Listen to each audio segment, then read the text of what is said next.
Hi, everybody. Welcome back to the Find Out podcast, episode 7. We have a lot of things to cover today, and we literally just got some breaking news. We're recording on Friday that George Santos, the disgraced former congressman, was just sentenced to 87 months in prison, which is over 7 years. Witch hunt. Yeah, for fake the news. DOT's weaponized. I'm not even sure which of the charges, but it'll be old news by the time you guys listen to it. But we had to get a reaction because it is kind of funny because that guy is just pathetic. But anyways, on to better things. So Rich and Luke participated in something called the Unfuck America Tour last week down in Houston, Texas, going up against Charlie Kirk and his minions. Could you guys just tell us what happened down there? College Station, Texas. And we were at Texas A&M. Come on, Tim. Come on. Jesus All I know Christ. is Austin because I'm from New York, of course. So anyways, go ahead. Well, we went down there. We were supposed to debate him. That's his whole shtick, right? Is he sets up in the middle of a campus and he's got a big fucking banner that says "Prove me wrong." Then he lines people up and you get to debate him on a topic of your choosing. And we got there, and it was immediately a clusterfuck, and through no fault of our own. I mean, we got there and we were asking, okay, where's the line to wait? And they told us all about 50 different places to wait. And so we all spread out hoping to be the one that got picked. And I think one of our people actually got to debate him. None of the rest of us did. They came up with different excuses. You know, you don't have any permits, but we did. And then also it was held in the free speech amphitheater. And, Charlie Kirk is such a big free speech guy, but that's neither here nor there. And then it was like, you're not students at A&M, but also the people who drove 4 hours aren't students at A&M either. So he was fully coming up with as many reasons to run as fucking possible. But I think the organization on a whole did a pretty good job pivoting. We ended up holding our own debates and pulling some of his crowd and stuff. It was a good time. I had a lot of good conversations, one or two that were maybe productive. But I think I was a little caught off guard, and it took me a minute to get my head on straight. And after talking to some of these, the other creators who are with us and you guys are going to hear a lot of swearing in this episode because I'm not gonna not say Unfuck America Tour because it's fun and it's a good logo. But we walked into this free speech arena or whatever you want to call it, this MAGA rally. And the first 30 minutes is just them pumping music, certainly from liberal artists and creators, pumping music and frisbeeing MAGA hats to screaming kids in the crowd. And we're talking 17, 18, 19-year-old, literal kids. Don't forget the parents who brought their 9 to 10-year-old kids. That was the most disheartening part for me.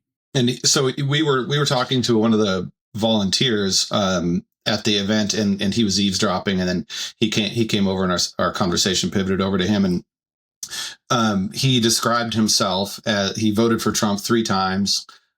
He firmly believes the 2020 election was stolen. He described himself as a fundamentalist evangelical Christian. I mean, this is a person who, if you wrote him down on paper and you wrote me down on paper, you couldn't even get us in the same room, or it'd be like when matter and antimatter collide. And it just ends up being a terrible, terrible explosion. Long story short, we wrap up this conversation and it's very difficult. A whole lot of agree to disagree. He's like, I know we don't agree on it, but I'm sure we don't agree on abortion. I'm sure we don't agree on 2020. We don't have to go down that path. And I was like, I agree. We don't have to go down that path. We wrap, and I said to him, okay, now let's 50,000 foot view. I want to ask you a question, because if you wrote I'm not a religious person. I describe myself as the A word, which is hard to even say out loud because it's America. But I said, I'm an atheist, liberal, academia, sort of scientist minded guy. I am the radical left lunatic that is described by the internet and by President Trump. After this conversation, would you describe me as that? And he paused and actually thought about it. And he said, you've been very respectful. You make eye contact. You haven't interrupted me. We had a reasonable exchange of ideas. No, I would not describe you as a radical left lunatic. And I was like, okay, get out, like take the win. So we leave, and then we're doing all this other stuff. This is like maybe 2 PM, and maybe 7:30, 8 o'clock as we're packing up speakers and everything. I look over, which was the same time as the paid event got out, for reference, because that guy went to the paid event. Right. And so he's coming out, he's walking down the sidewalk, and I looked over and I was like, that's the same guy, because I heard him talking as he was walking. And he didn't see me or pay attention. He's walking with what looked like maybe 7, 8, 9 teenage boys who I presumably were students there who attended the rally. And all I picked up from him was the back half of a story about our conversation. And he said, and we had, I talked to these guys for a long time, and he was actually really nice. And and afterward I felt better. And all I hope is that he took away that maybe I'm like a reasonable guy. And so we had and I heard him, and then he's walking by. And so I'm never going to win that guy's vote. But what happened was, I was a decent human to him, as difficult as that was. And he went and passed on to a whole bunch of kids who are going to now develop their own perspectives of the world. And they're at least now aware that there is a graying, white, straight man who is a liberal, who was a decent person to somebody who they, respect and admire. So, these seeds take a long time to grow. But when you walk in and you're greeted by, screaming MAGA hat wearing kids, and you think all hope is lost, we were really looking for anything. Okay. I mean, I think what you guys are sort of circling around here is that all hope is not lost for all of these people. And they're not all just like we're not all radical left lunatics. They're not all radical right lunatics. And that more situations where we actually get to have conversations with people is a good thing. And absolutely, you at least, I mean, look, like you said, this guy's never going to vote for us. But at least if we're starting to knock down some of this, every man on the left is this feeble, pink haired, whatever.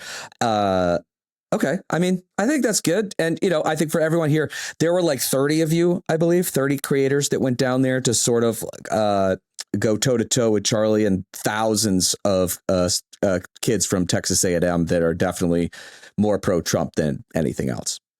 I think to me, because I went to a MAGA type, my other podcast, I do United Debates with this guy who's an ultra MAGA dude, and he has I don't even know what you call it. It's essentially a nonprofit to teach MAGA kids how to debate.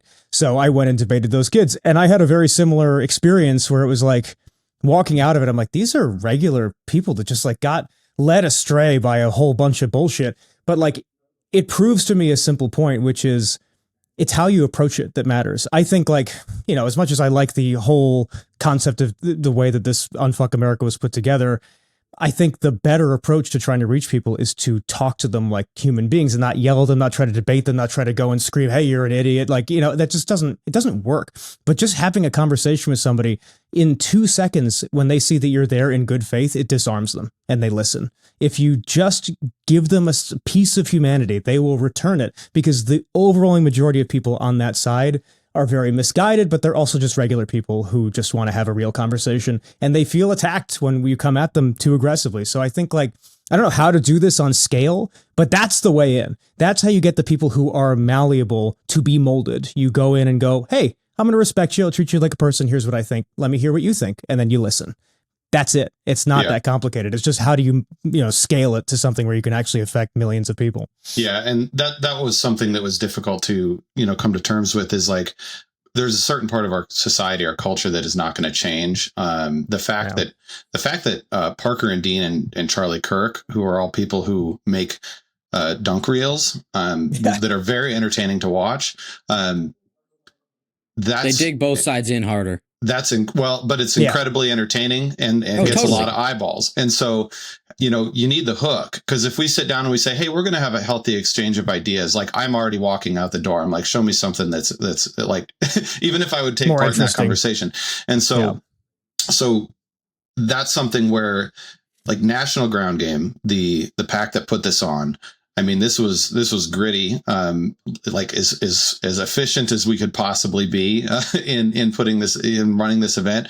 Charlie Kirk's got $90 million a year. He raised $90 million for this tour alone last year. $500,000 per event is what he has budgeted for this tour. We're going there on maybe 1% of that budget. And we're trying to do this. And so this is a huge problem, and they're not going to stop doing it. They're not going to stop exploiting reality TV culture to get clicks, to get views, to do these dunking on libs, owning the libs videos. And so we got to be there. But how are we, how are we there? It was a very effective cocktail of having Parker and Dean there. They pull the kids. I'll say that. They get a mic and they stand up and everybody knows, and they're taking selfies with them. And then those kids are hanging out, having conversations, and and it's going from there. So National Ground Game did a great job. Z did a great job, the people organizing it.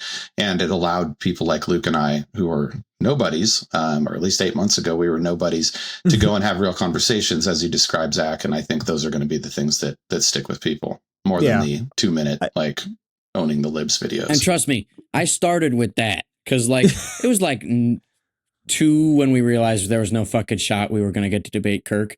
Yeah. So at that point, I just started walking around because Dean and Parker started doing their own debates in the crowd. And I was like, oh, fuck it. That's what I'll do too.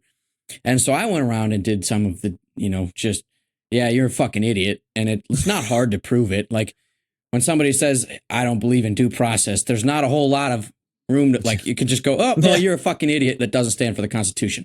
Like, it's not hard to do that, but it didn't get me anywhere. So I was like, all right, we got to do something different. Yeah, you got to disarm. I mean, the one thing I saw, there was that video that went super viral. I think, Rich, you sent, it was like 9 million views, and you sent it the one of where it was, I think it was Dean was like really trying to debate Kirk, and they just weren't.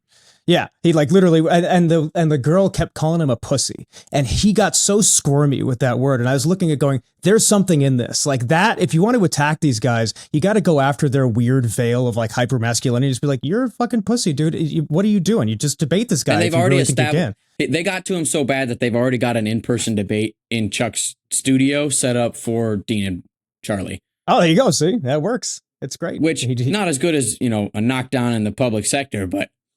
It's still going to get a lot of views. I mean, that's all that matters. Yeah. But I think that's why, like, some of what we're trying to do in showing like positive masculinity is so important, because when there's no model to follow, they're going to follow a bad one. And that is what we have seen happen on the right over and over again. Donald Trump's the same way. He is terrified of being projected as small or a loser or weak. He does have small hands. That is true. He also doesn't weigh 235 pounds, but whatever. But like, and the same with all of these guys, like all of this, like bravado is masking insecurity. And so when it gets called out, they're terrified because their hold on these people is not as strong, I don't think, as a lot of people believe it to be. And with more, examples of positive masculinity to follow, they know they're in a lot of trouble because people have started to figure out why they've been so successful. Yeah. I mean, we've seen the power of a handshake.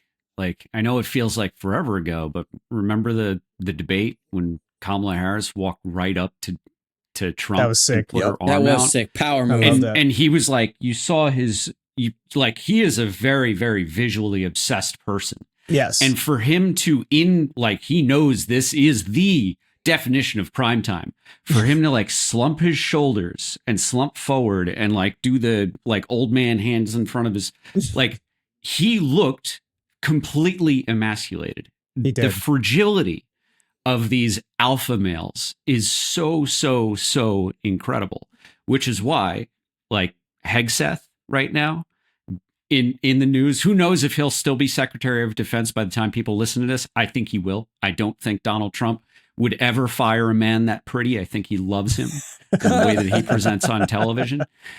But Pete Hegseth's masculinity is so fucking fragile. You know why I know this? Because the dude is obsessed with trans people. He has been talking about trans troops for years. The first things that he did when he got into the Pentagon was he started like kicking out trans troops. And the first thing that one of the first things that he has done as Secretary of Defense is install a makeup room, because the man is so insecure about his own looks that he cannot function in his role as the Secretary of Defense of the United fucking States military until he puts makeup on. Wow. And that is not like a judgment statement on people who wear makeup. It is a simple acknowledgement of the massive, massive hypocrisy of the alpha male. Hey, at least he didn't have his makeup kit stolen from under his seat as Secretary of Defense. What Rich is talking about is that another cabinet secretary, Homeland Security Secretary Nome, was apparently had her purse stolen at a restaurant. By the way, she has a Secret Service detail. And in the purse was $3,000 cash, which I would love to know why on earth a cabinet with $3,000 cash. Also, if you're in a detail like that, doesn't make any sense. It's just strange. Also, I don't know what that says about the secret security or to like steal that, like someone stole that. But and to be clear with Hegseth, the taxpayers paid for the makeup room. Oh yeah, we paid for that. He did not spend his own money. We paid for that. Mm-hmm. Yeah, but think all the money he's going to save firing those 3 trans troops from the military on their salaries, so really breaks even. I also saw a story about Hegseth right before we shot this that like they're removing like 400 books from the Naval Library that are all like, woke books or whatever. But you know what book gets to stay? Fucking Mein Kampf, still available. What a joke. What a joke. Don't read Maya Angelou, but like you can read Adolf Hitler all you want. It's just nuts, dude. Crazy.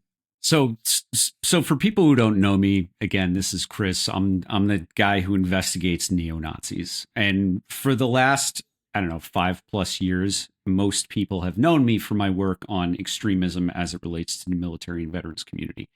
The fact that we have a Christian nationalist running the Pentagon right now is just so profoundly dangerous, and it is going to damage our national security and our standing in the world for a generation or more. Like the damage that has been done to our credibility on the world stage, not just militarily in terms of our strength, but the real strength of the military is its role in enforcing our diplomatic demands and our diplomatic morals and ethics.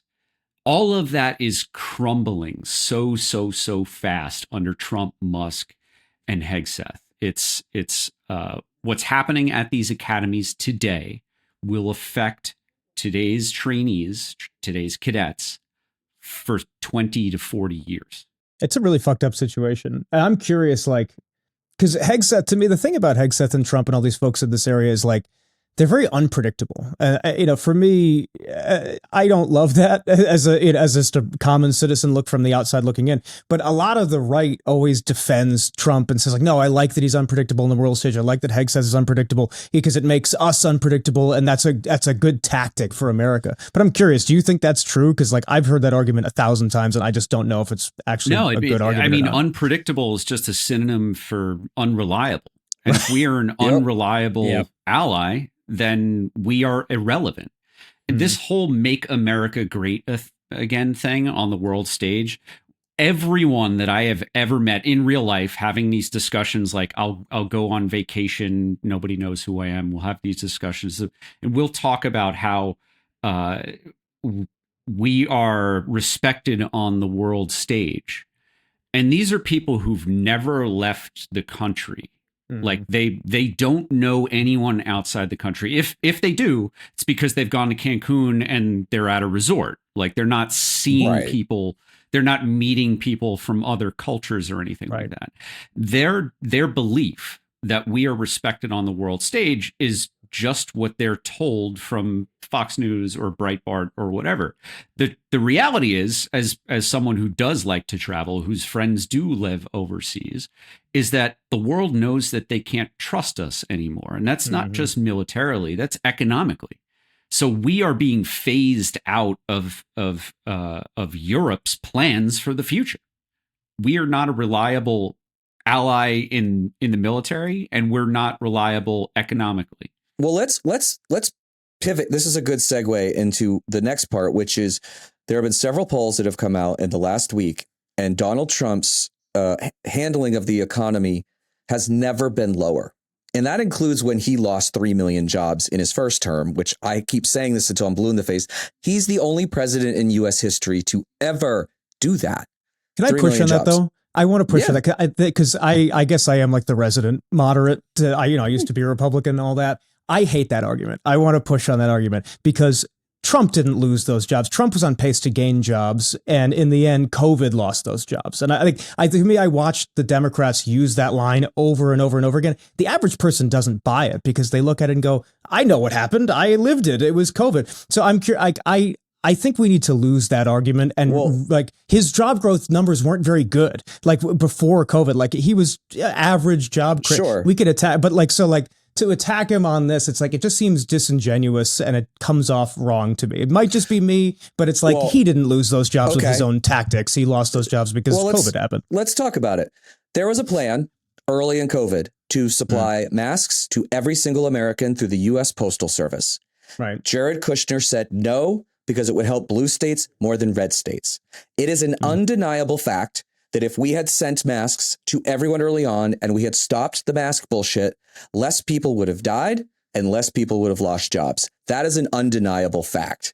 Because if you had given people the tools early on when we were just telling people to wash their hands, we would have slowed this down. We would not have ended it. And there still would have been losses. The other part was I'm skeptical of that point. You don't think masks work? I think they work, but I don't think early in the pandemic, it was extremely difficult to control anything because we had no vaccine. That was the turn of the tide happened when we had the vaccine widely available. Prior to that, it just spread like wildfire regardless of what you did. I mean, I got COVID the first time in December of 20 because we had a worker in our house trying to do some, I forget what it was, plumbing or something. His mask slipped down for a millisecond and then got COVID just like that. Outside of that, I was extremely cautious about everything. The ability to get COVID was so simple at that point because there was literally zero protection. So like masks are helpful, but there's not overwhelming evidence that they would have just fundamentally changed the progression of the pandemic. I don't think it's just a mask though, right? Like you get a guy in the Oval Office who treats it like it's a fucking joke. Yeah, that was stupid. Like I think it's his entire handling of it that it's not just the mask, right? Like you get a guy up there that's talking about injecting bleach. Not a great look for the president, right? Like, and he turned against the vaccines. We also had one of the highest death rates in the world. So the masks do work. And if we had continued down that road, and if he had told the people on the right to stop demonizing that stuff and to get with the program, first of all, he would have won re-election easily if he had just gotten us together and led us through that. Yeah, definitely. Second of all, he then did turn against the vaccine, and we still see the highest rates of COVID deaths because we still have hundreds to thousands of people who die every month from COVID. It's all in red areas. So I think we will just have to respectfully disagree. I don't think that we would have been but zero. That's not the point. But the point was centered around the jobs element. I'm not trying to argue like that masks don't work because I think they do. But my argument is that the jobs numbers would have been dismal regardless of mask distribution. That's my point.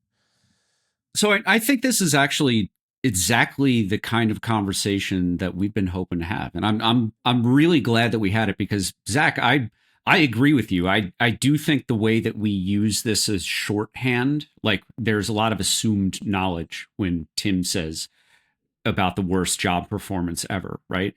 And not everyone in our audience, not everyone in our lives has all of that. So I think it is important to have this discussion and add the nuance because I've been feeling a little uncertain about that argument. I didn't think it was as powerful as the DNC and Democrats and all of their consultants felt. They thought it was great. And I think it's because they were not giving the details that Tim just did just now over the course of 2 minutes.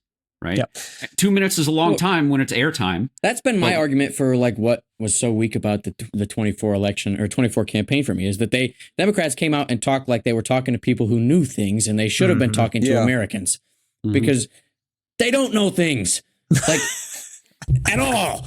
No, you need to tell them. I mean, and Zach is also right.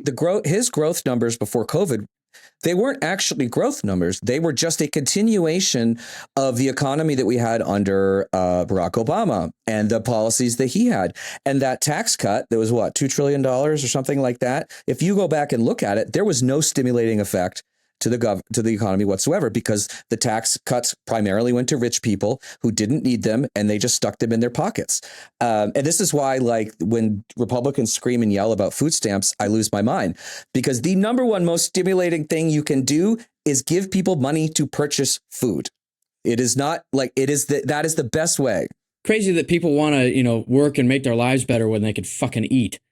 Right. I mean, it's also a bigger argument too. Like, it's with student loans. The Republicans went, no, don't repay their student loans. It's not fair. It's like, do you understand the economic stimulus of telling people, hey, this debt that you were budgeting around, you don't have to budget around that anymore. Like, Democrats don't sell this shit the way they should. It's the same thing with things where you can sell, whole packages as giant tax cuts, and they instead sell them as like, well, it's here's like they try to sell the math. Don't sell the math. No. Sell the end totally effect. Right. 100% right. I completely agree. And I worked in that world for a long time. And, there is a lot of stuff where people are like, you got to get the sound bites and you got to do the polling. And I think, honestly, we have just moved beyond that, because there's too much information out there. Like, we can't do that stuff anymore. And I completely agree. I mean, Joe Biden cut child poverty in half. In half. Nobody knows that. No. Nobody knows. And then the Republicans let that stuff expire, and the poverty rates went back up. You didn't hear anything about that in the election. Like, these we have a serious messaging problem. And I could take some of that about the criticism about the 3 billion, because you're right. Like, it would have been a negative of some sort anyways, though apparently we didn't lose jobs during the Spanish flu, which I'd love to know why that didn't happen. But that's interesting. I didn't know that. No, I mean, but you also, it's also that figure is first term, right? Because I'm pretty sure that George Bush in his second term lost jobs because the Q3 and 4 of 2008 was so devastating. Like, Lehman Brothers just like ceased to exist, and we were losing 800 to 1 million jobs. And you should also count the jobs that were lost in the first quarter or the second quarter of Barack Obama's term for George Bush, because his stupid tax cuts did not, like, that's another one. The last two times we have done massive stimulating or quote unquote stimulating tax cuts, it doesn't work. It just doesn't work. Yeah, it's shocker. It's ridiculous. You look at like the jobs numbers. I remember, what was the stat? It was like, of the last 52 million jobs created, 51 million were from Democrats and 1 million were from Republicans. It's terrible. So like, we could attack on things like that really easily, but I think you're right. Like, we need to reassess how we message on things, even things like that I don't necessarily agree with, like universal healthcare. Like, you can sell that as a massive corporate tax cut, because in the end, all these corporations that are paying for health insurance for their people out of pocket don't have to do that anymore, and they can redistribute that money in a very big way. That is a smart messaging strategy for moderates that Democrats just miss. I don't know how they miss it. I completely agree. And the other part is, it's actually a great small business development tool, because a lot of people can't start small businesses because they don't have healthcare. And the only reason that I was able to start my small business is because my wife had good health care. And we just, and like, there's all the morally right reasons to do it too, but there are economic reasons that we are just swinging and missing on. And I think sometimes that's why Republicans tend to have better ratings on the economy, even though they don't run it better, but they're better at messaging it. That brings it all back to Charlie Kirk, because that's what he's good at. He's good at making idiots sit back and go, oh, that sounds right. And then that's it. That all of a sudden he's right. Even if he provides no context, it doesn't matter. He provides an argument that makes sense. And it's common sense is the thing they're all rallying around now. This whole concept, like, as long as what you say makes sense in one sentence, you win. And they're just capitalizing on that nonstop. Do you think that going to Texas A&M, do you think that is a strategy that we should continue to do? And do you think that we will be able to flip some voters? And Luke, you're going to have to answer this one. Yeah. Well, listen, like, going there for me was like going to the ninth circle of hell. I mean, it's about 2 shades away from a Klan rally. It was fucking trash. Like, the surrounding people, I have never been more disheartened than to see that fucking crowd. But here's our clip of the week. I do think that that's the effective way to do it. Like, maybe not A&M. A&M is fucking full blown. There's nothing to do there. I mean, I've been super happy to get the DMs I have from people that are like, yeah, I'm so happy you were there. Like, I've had an Aggie alum that reach out. They're like, oh, my kids came and saw you. So happy you were there. But those people aren't getting flipped. They already felt that way. I've done undercover work where I've gone to QAnon rallies, and what Luke is describing is what I felt when I was there. What Rich has been describing is I do not have a brain that would allow me to interpret things so rosily. I just cannot get past being surrounded by a bunch of fucking maniacs. But and I want to go to Rich on this one, but do we think this is an effective strategy to start to pull some of those people away, or is it just frustrating for everybody involved? You have to look at time scale. Right now, when you're in that moment, nobody's changing anything. Right. We saw this is even a hard conversation for me to get into because I have a son. But we saw a young man get up on stage to try to debate Dean and Parker on the assault weapons ban. This kid is 18 years old. He didn't know what AWB stood for. And he found himself on a debate in front of 200-300 people in the audience with people who know how to debate this. And he gets up and won't go into the extensive details, but somebody in our group was the parent of one of the Uvalde victims. He lost his son at 10. Which is why it's hard for me to think about. Yeah. It was a painful experience. It was a sad experience. Half of us were trying to not just cry on stage. And that kid, he stood there and he looked at this dad, and he listened to all of it. He wasn't ready to change his perspective on the assault weapons ban at the end of that debate. But when he walked off the stage, I shook his hand and I talked to him, and I could see in his face, he was going to be thinking about this for maybe the rest of his life, but certainly for the next couple of days, he's going to sleep on it. He's going to think through what he just experienced. The first reaction is fight or flight. He did neither. He stood there. And the second reaction then is to process that and say, okay, now that the humiliation is behind me, now that I'm not angry or sad or embarrassed anymore, do I need to do something different with how I'm thinking about this? And I guarantee this kid is going to be at least a moderate, if not a Democratic voter in the next 5 years. But on that stage, if everybody had tripled down, quadrupled down, and he had the worst, most embarrassing, humiliating experience of his life, we might have made a Republican voter for life. And so when you're in that moment, it's extremely difficult, but this is turning a cruise ship. I mean, this is turning a cruise ship where every motor is broken, or where every engine has exploded. Right. This is going to take for fucking ever to unfuck America, coming back to that. But I absolutely think it's worth it, because you have to start. They've been doing this for years. They've been working on this for years, since Charlie Kirk was a teenager. And now he's 30, whatever. And this is where they got. So it might take us 10 years to unravel this shit. See, and that's the difference between the debates that we held and the debates that Charlie holds. Charlie's whole thing is he wants to make you look as big of a fucking idiot as he can in front of his crowd. And his crowd feeds on it. I mean, the one guy that got up to debate there, his name is Simple Black Theory. That's his tag. I mean, he handled the crowd excellently, because Charlie was even talking. Charlie goes, "Oh, the crowd hates you," and Simple Black Theory goes, "Yeah, I know, but I'm talking to you." And like, that's a powerful fucking bar to drop. But most of the people who get up there and talk to Charlie, as soon as that crowd starts going ape shit, Charlie's feeding off it, and the people are just like feeling completely embarrassed, and they feel completely put out. And they walk off the stage, and they might not even be as strong. Like, they might even not hold their beliefs as strongly as they did when they walked up there, because they feel like they just got thoroughly ruined. 100%. Whereas this guy came up with something he thought was a strong opinion, was firmly, but not rudely established, yeah, you're fucking wrong, buddy. And he walked away thinking differently. Like, that's an entirely different vibe. Yeah, and that's really the vibe difference between the two parties right now. The right are trolls, and the left are decent. Like, that's it. But trolls are more fun to watch, and that's why they're winning right now. Decency is not exciting. And, look, that's, I think, a temporary thing. There's a pendulum swing to all this shit. I mean, that's the reason that Joe Biden won in 2020. It's because we needed the calm, sweet grandpa to get us through the scary time. And then all of a sudden, when your money seems to be not going as far, you need the crazy businessman to come back and, do some crazy shit to make you money again. The pendulum swings. The only thing that sucks from my perspective is I thought that America was better than letting the pendulum swing back to the trolls. That to me is the most disheartening thing about all of this, is that I really thought the average person was better than letting the horrible people be in power again and not apologize, just doing whatever they want. Everybody's like, it's fine, it's cool, as long as I get money, it's fine. That part sucks. I think this is a trauma processing problem.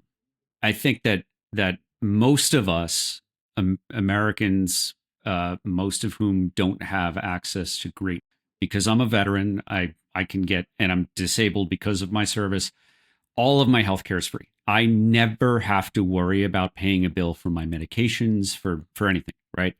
I have learned, because I have had free access to healthcare, how to process trauma, how to not distance myself from it, but how to grow from it. When I first heard the term post-traumatic growth, and I was in the throes of PTSD, I was like, this is bullshit. Like, that is a fucking made up term. It's unscientific. I fucking hate it. Now that I'm kind of on the other side of a really, really tough time with years of therapy, I kind of understand like how you can take that and grow.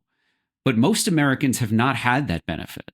No, most Americans have had nothing close to this from processing traumas as a kid, you know, and how that shapes people's interactions with authority for the rest of their lives, whether it be, you know, parents or cops or bosses, to the trauma that we all collectively experienced during COVID. Even the people who denied that COVID was real and truly in their heart of hearts believed that COVID was overblown, they still were traumatized because they were under the perception that a tyrannical government was trying to destroy their lives and very effectively doing it. They blame the government for the economy, et cetera, right?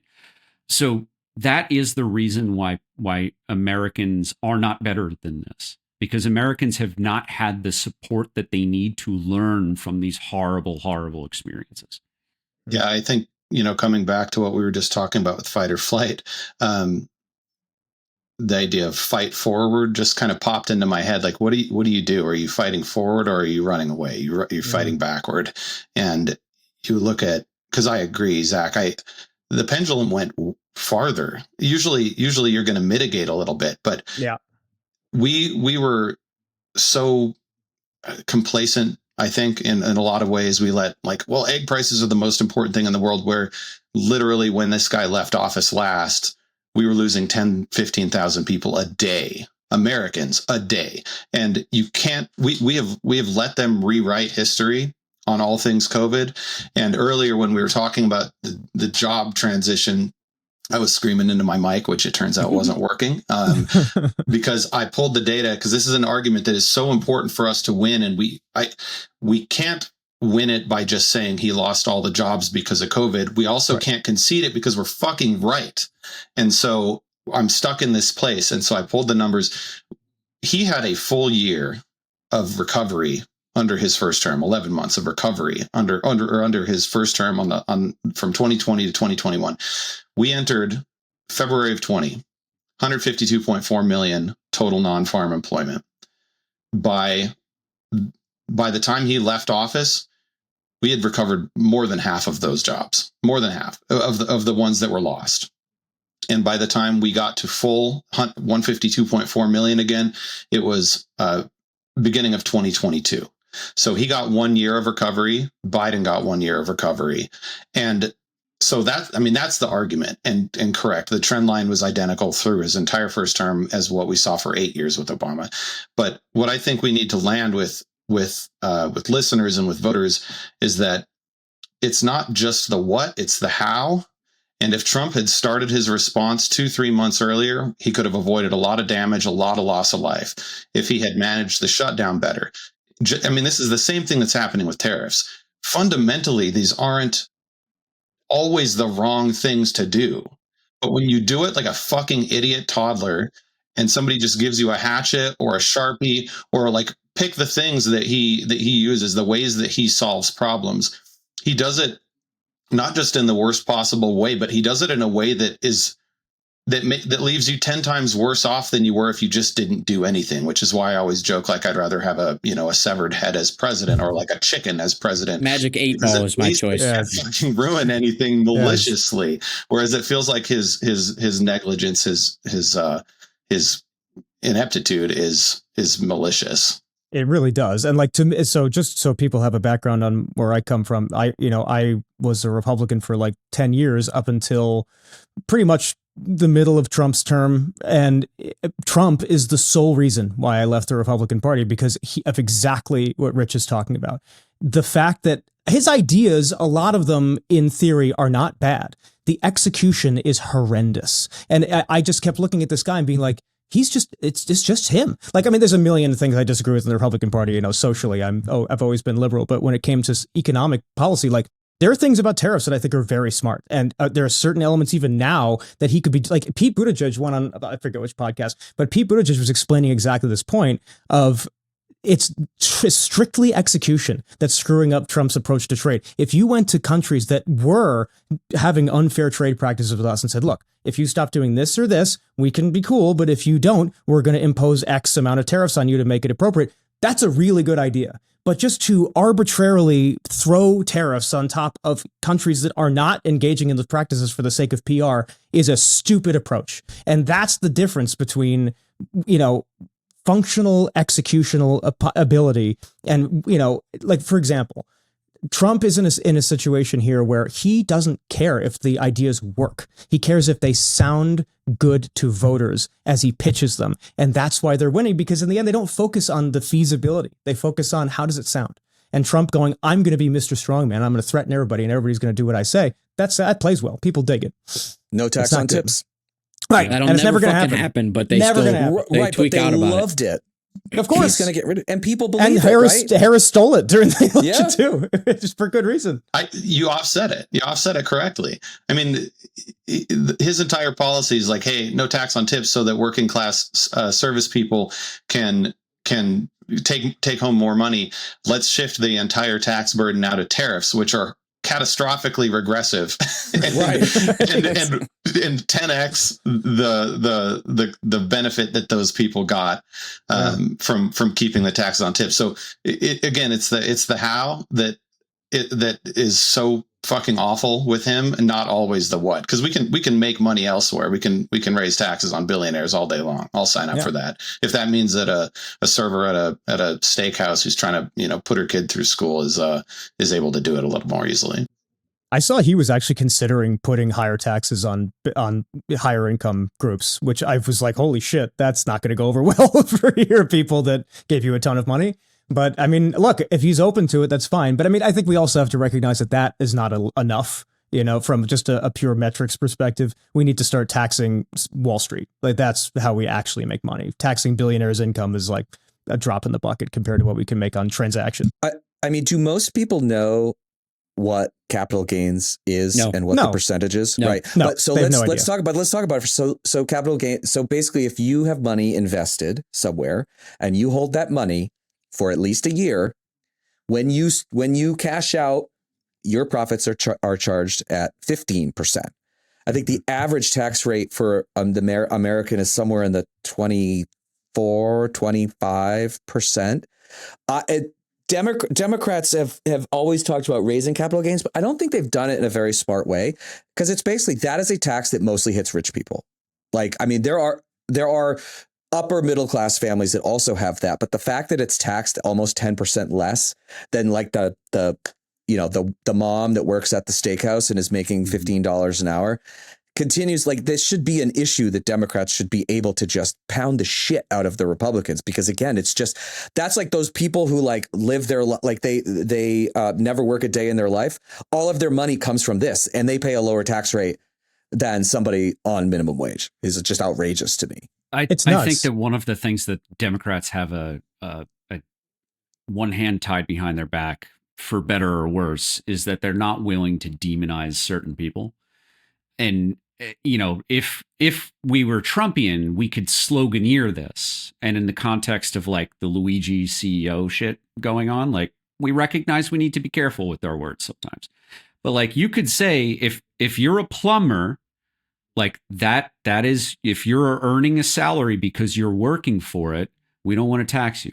If you're a banker and you don't work for your money, we're looking to tax you. We're looking to tax, right? But a Democrat cannot say that because, I mean, we already saw how Fox News tried to put what happened with Luigi on Democrats. Like, of course, right? That's I mean, you draw that comparison. It's easy, but there's also like there's been really good proposals just been buried for. So like Elizabeth Warren had one. I don't remember all the details, but essentially she wanted to put like the most fractional amount of tax on every single Wall Street transaction that occurs, every trade. I love that idea. It would have made so much money. Who gives a shit? Take the teeny penny from it. Nobody's going to notice, and you're going to have a pile of cash sitting next to you. These are people that do not hesitate to use the instant transfer button when they get Venmo money and they want to put it in their bank account. But God forbid that a little bit of money gets taken off their transactions.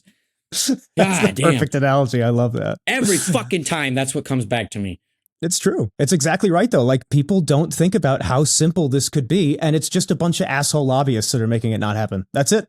That's the only thing that's in between it. Well, and it's the tech sector, the AI sector, like that fraction of a penny on every trade thing would be so fucking disastrous for AI companies that are doing like micro trades. Like that's true. Like they're yeah, exactly. Buying and selling in seconds the same thing, right? Guillotine. The same stock they'll sell like many times an hour, because with the AI, with a server on Wall Street, like literally fucking as fast as light, they can make these trades, and they would lose a lot of fucking pennies that they do not need. They would still be making a fuck ton of money, but they recognize the number of trades would I mean, fuck, we'd none of us would be paying taxes if that went through. I still can't believe Trump is claiming this fucking, oh, we're going to get rid of income tax with the money from these tariffs. And then it just repeatedly backs down. Who still fucking believes that? But this is the point, like thing we were talking about earlier, is that his numbers are lower on the economy that they've ever been. To me, it seems like more and more people are finally like, this guy is a fraud. Did you see that he claimed he had a 90% approval rating because he added the 44% and the 45% from his first term to get 89, and he claimed that was his current approval rating? None of the same people voted in the it's all different. Whole new group. It's completely different. So getting on his ratings and the tariffs, because so Chris, you mentioned like that we have a hand tied behind your back. I've been thinking about this as like this is why the left can't go. We can't do the blue MAGA thing, which I despise that term, but you can't debate chaos with chaos, and we can't be the left party of chaos and then the right party of chaos, because this whole country will be destroyed. We're not talking about left versus right. We're talking about stability and sanity and reason versus absolute fucking chaos and madness. And it just like it's harder to build something than it is to destroy something. We have far more capability and far more responsibility in building the future of this country going forward. And so we have to win these arguments. We can't just say Trump is a fucking idiot and get the dunk reel on YouTube and then win the next election, because then that pendulum is just going to keep going. And so bringing it back to the tariffs and approval ratings, a bunch of new polls have come out, and he is losing across the board. He's losing on tariffs. He's losing independents on tariffs. Independents are 70-28 against him on tariffs in the brand new poll from the Washington Post, ABC News, Ipsos. And you look over even at, he just went upside down on immigration. Abrego Garcia, 42% of people believe he should be returned to the United States. 26%, this is all voters, say remain in El Salvador. 31% are juries out still. So these are the people that we're winning over when we say, listen, guys, we don't love criminals. We don't love violent criminals. We don't even love our immigration system. But we do know that you can't take a person who's living here legally. And this is a complicated argument. A guy who's living here legally, who may have had issues in the past. There's a lot of things going on here. But what what we know is he's never been convicted of anything. He's never even been charged with anything, never been convicted of anything. And a judge said, you can stay here. And the DHS gave him a work permit to work here. And he was working in the trades, paying taxes, raising an American citizen child. This is a multi-layered, complicated argument. They get to say what Charlie Kirk said on stage. He's an MS-13 gang member, wife beater. That's their whole argument. Exactly. And that exact terminology. And somebody took the stage and dunked on him, and he raised his voice. This is like one of two times in this thing where he stopped debating and he just started yelling. And he said, I will never apologize for saying that illegal alien gang members have to go back to their country. And everybody's freaking out. The red hats are flying. And again, we're like, rally. This kid was a child when he came here. You can't even be an illegal immigrant when you're 15. You're a child seeking asylum. And so this is a very difficult story to tell and to also win when you're against somebody who just says MS-13, illegal alien criminal deportation. But we're winning it, and it's showing. I think it's the responsibility of my community of veterans to make this a little more of a simple argument. And that is that when the photos of Abu Ghraib and the stories of Guantanamo Bay got out, those were the singular most successful recruiting campaigns. It was Americans who did this, but what Americans did was the most powerful, most successful recruiting campaigns for what turned into ISIS, for what led to hundreds of thousands of deaths. So what we are doing when we are sending people overseas without any due process is we are recruiting a generation of terrorists. And those chickens are going to come home to roost. Not tomorrow, not during the Trump term. They're going to come in 20 years. They're going to come in 30 years. Some of these, they may all die in prison. But some of these guys have kids who are American citizens, who are always going to remember America as the place who stripped their father of due process and sent him to a gulag to die. And if Donald Trump doesn't think that he used to like to say that Barack Obama created ISIS, he's the founder of ISIS. What is the memory of Donald Trump going to be? I'll tell you. It's going to be that he has recruited an army of fucking terrorists that are going to be killing Americans for the next few decades. Well, we've seen this in the past. I mean, there's a lot of reasons. Like you said, these are complicated issues, and I'm going to bring up two that are pretty. But like, we in the 80s, Ronald Reagan gave Osama bin Laden and the Mujahideen weapons to fight the Soviets, and then we decided it wasn't worth it. We pulled out, and his people got slaughtered. Now, he is a monster. This is not a defense, but you have to look at these things. The same situation, and this is where it's going to get dicey for some people, is the Israel-Palestinian issue, right? What Israel is doing, and I'm not saying Jewish people, Israel, Benjamin Netanyahu, because there is a difference here. What he has done in Gaza has just, I know they said that they've wiped out all of the terrorists there.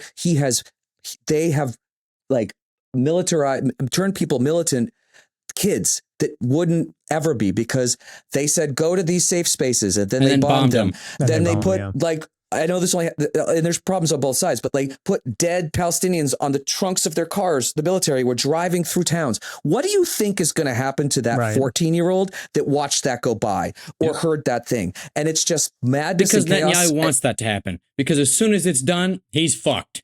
Right. But like it happens, like we always talk about history is we're going to repeat it if we don't like learn it. It's just like we keep doing this as a country over and over again. And it's like, it doesn't work. So, we've talked in past episodes about like how I used to be a Republican. I was a Ron Paul Republican. And one of the books that was on his reading list that I would encourage people to read is called Blowback. And it talks about exactly this, the history of American foreign policy and domestic policy mistakes that have resulted in violence and death against Americans. And for people who can't imagine what it's like to be a Palestinian, who have no sympathy for it, just think about who I was when I was 16 years old when the towers fell and I could see the smoke from my house. Mm-hmm. That was 20 miles between me and Ground Zero. And I could not fucking wait to go overseas and kill fucking bad guys. I joined the army right after graduating high school.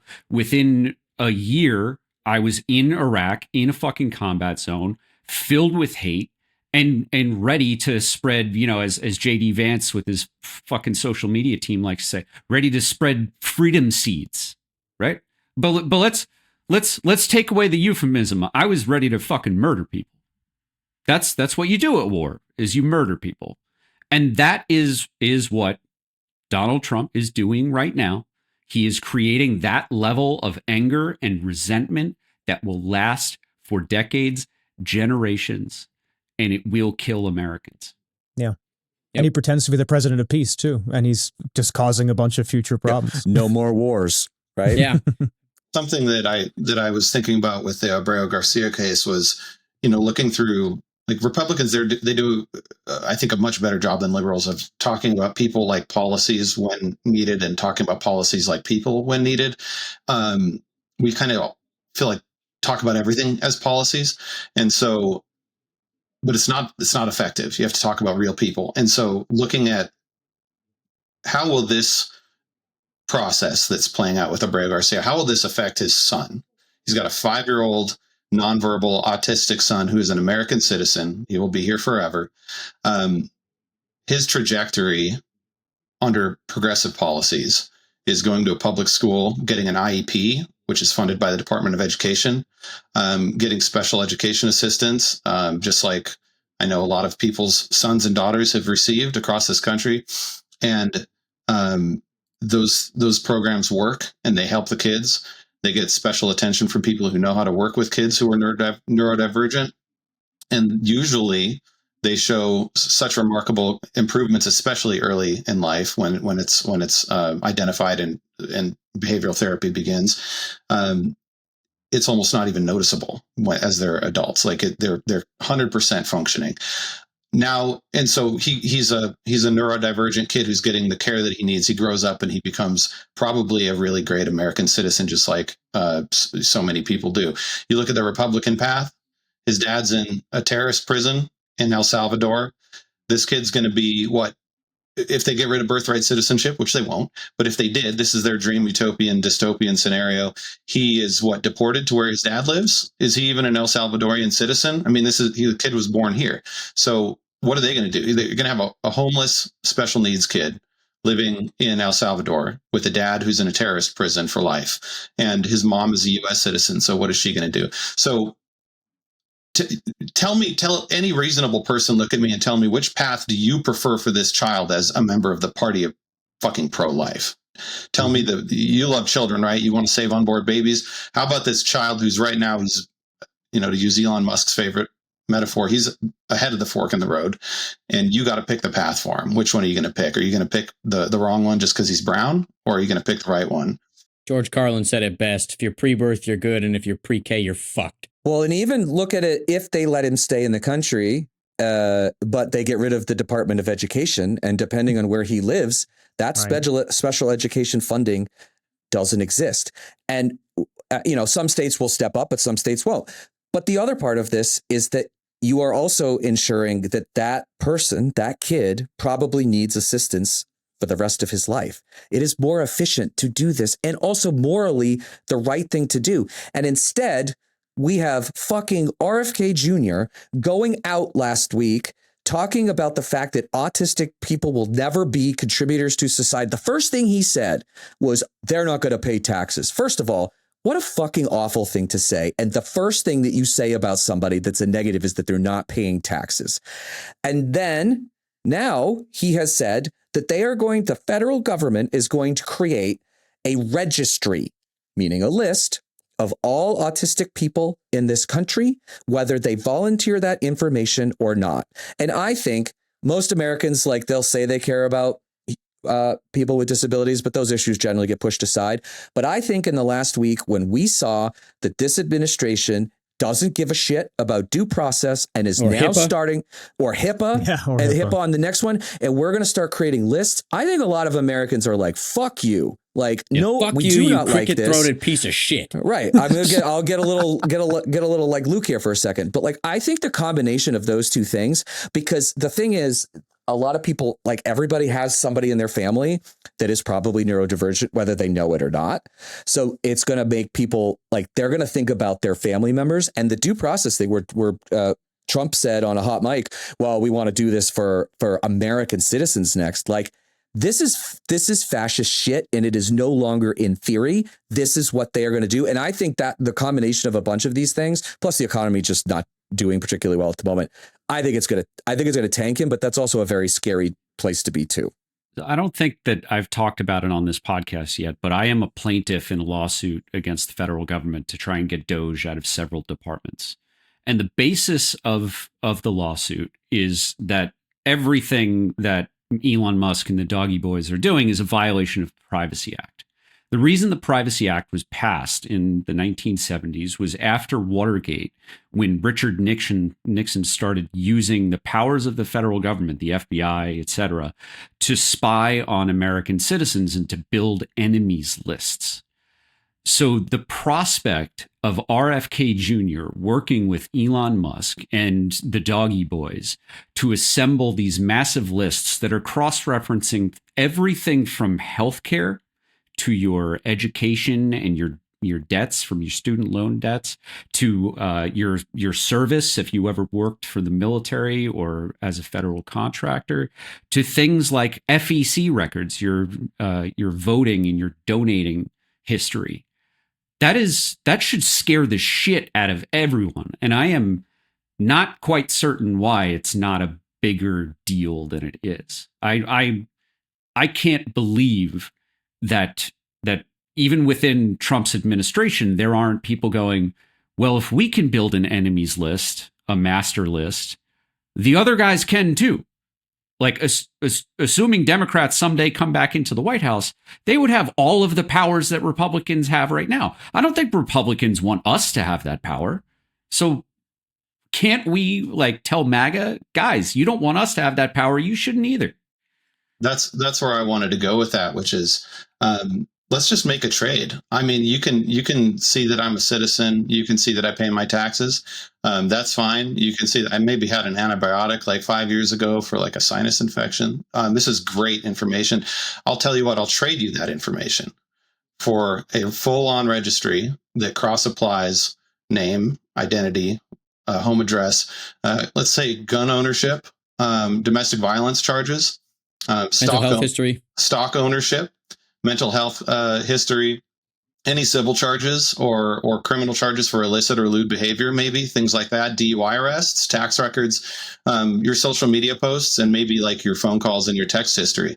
And let's just put all that together and let's see who wins in the end. I want to see this like on a reality TV show. Let's light this popsicle stand. Let's take the top 20 Republicans on that list.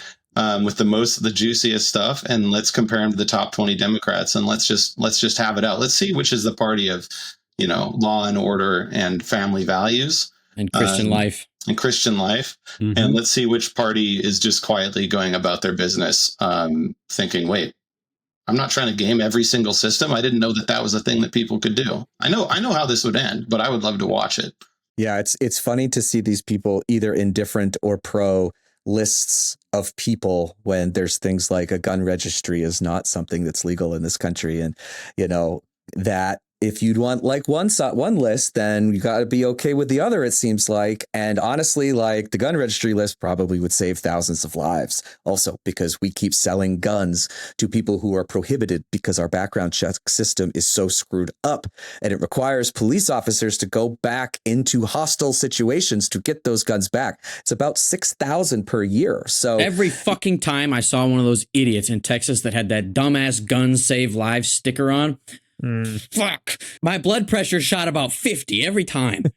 So I worked for Everytown for gun safety for almost 2 years. So I know a fair amount about this. And that whole argument is just so completely insane, because there is literally talking about lists of most of the mass shootings in this country there was somebody with a gun somewhere, a good guy with a gun somewhere. And Chris would know this better than me with his military service, but like good guys don't just fire into the crowd to try to shoot the bad guy. They don't fire back because they're going to cause collateral damage. It doesn't work. There are almost no examples of good guys stopping bad guys with guns without people dying. Like Gabby Giffords, there was a gunman there. At Stone, the one in Parkland, there was a security guard with a gun who literally cowered and hid. Like, and I understand the cop stood outside for 2 hours. Uvalde, it was over an hour, and they were armed to the teeth. It's Texas, and they didn't do anything. I'm glad that sheriff got fired, the police chief got fired, because that is one of the worst things I've ever heard, because you choose that profession and your job is to save those people that didn't do it. So that the gun thing, I'll have that debate all day long, because it is so obvious that you can have a responsible gun owners and stronger gun laws and save lives. It is so obvious. Even just a background check.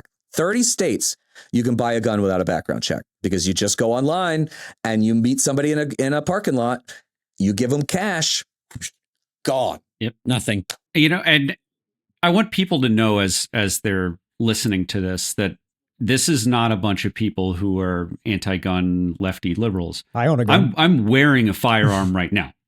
You go far enough left, you get your guns back. I have a concealed carry permit. He's not the only one. So there is such a thing as responsible and safe gun ownership. And you know what? I wouldn't have a problem with my with the records of what firearms I own or might sell or might be buying. I wouldn't have a problem with that list being federalized. New York State has it. It is on the back of my my permit. The registration for every single gun has to be on the back of my concealed carry permit.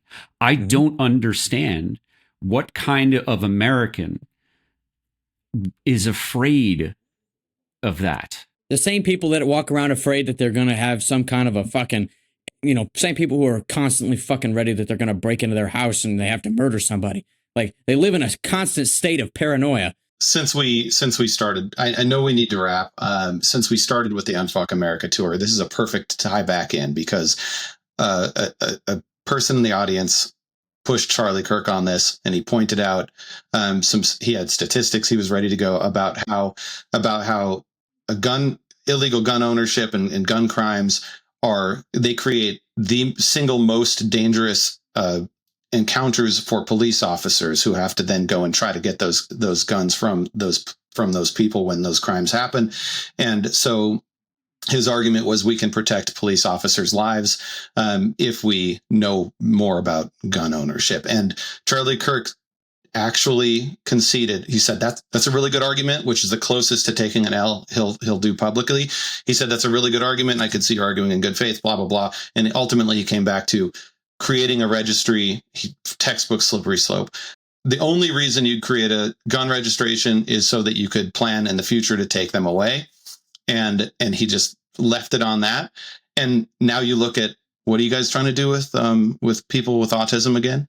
Yeah. What are you gonna do with this list of? Do you want to talk about slippery slope arguments and lists, because you guys are doing it everywhere, and you're saying that it's not the case. We actually have the Constitution protecting our gun rights.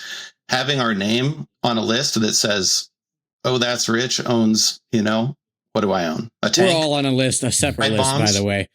I have no illegal weapons, actually, but we have guns in the family, and they're fun to shoot. I'll be the first one to say that, as long as you're at a range and you're shooting them legally. Nothing wrong with that, and the Second Amendment protects that right. So it's a bullshit argument, and they still cherry pick it whenever they need it for their own ridiculous reasons. And I want to end this with even Justice Antonin Scalia ruled back in the day that you could have limits on gun ownership based on certain criteria. Their holy grail of Supreme Court justices has said that. There are quotes. You can go look them up. Anyways, we'll probably dive into the gun thing at another one, because there probably will be a horrific event while we're doing this show at some point, because we don't do anything about guns. And I quote, "These things just happen. Donald Trump." Yep. Just get over it. Was basically, he said that too. Guys, Well- I have a quick confession. For a second there, Tim, you just made me miss Antonin Scalia. Oh my God. I had to get it out because it was eating me up inside. Dude. And it was there for a second. My opinion of you just went down a little bit. I'm gonna Oh be my honest. God. I'm gonna have to Also, go sit. To end on a good note, Rich and I got to meet for the first time in person in Texas. That's a And fact. it was the coolest fucking thing ever. Like, I like him way more than I did before. He's the fucking best. We had a lot of fun. We had a lot of fun, and Luke is absolutely awesome. He is exactly as packaged. Like, he's just is this guy. He's a little taller than you might expect. I think it's a camera angle thing. I had a lot of people tell me I was shorter than they expected, actually. And actually, if anybody's listening still, we have about 7-8 listeners. I know where you're going with this. I want to challenge our listeners to post in the comments wherever you're watching this. How tall do you think each of us are? Yeah, I knew that. I know that was I want where to you're hear going. that. I want to hear that. So yeah, you do. let's go all 5.